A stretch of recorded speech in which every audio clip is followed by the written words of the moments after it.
Alex, tell me, you probably realize, and these discussions in the morning show, that the Russian invasion of Ukraine has, of course, reaffirmed the importance of conventional warfare.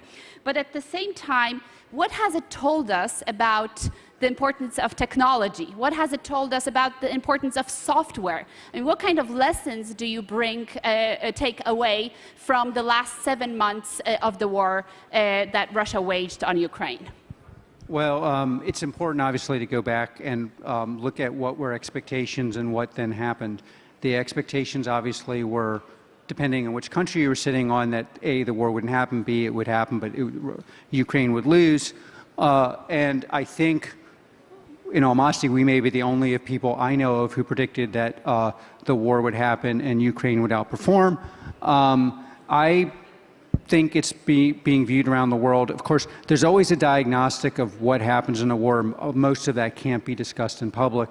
And so the diagnostic, the private diagnostic, is that David beats Goliath, where David is a hero and armed with certain conventional instruments, but heavily empowered with technology. And that Goliath isn't actually Goliath and you just look at, I think one of the miscalculations that was made was America spends about $800 billion a year, Russia about $65 billion a year on defense, roughly the same percentage of GDP.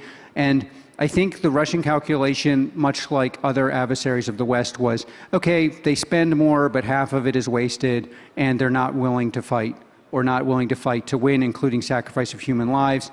The politicized cultures, they're going to make bad decisions, look at the decisions they've made.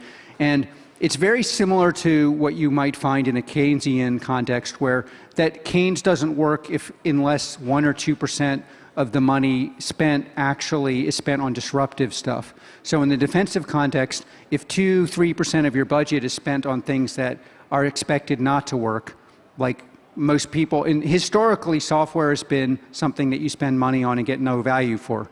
And then, at least in the commercial context, it's moved to something you get limited value for, but where you supply transformative instruments of war or of commercial, that 2% spend actually is as important as the other, $750 billion delta.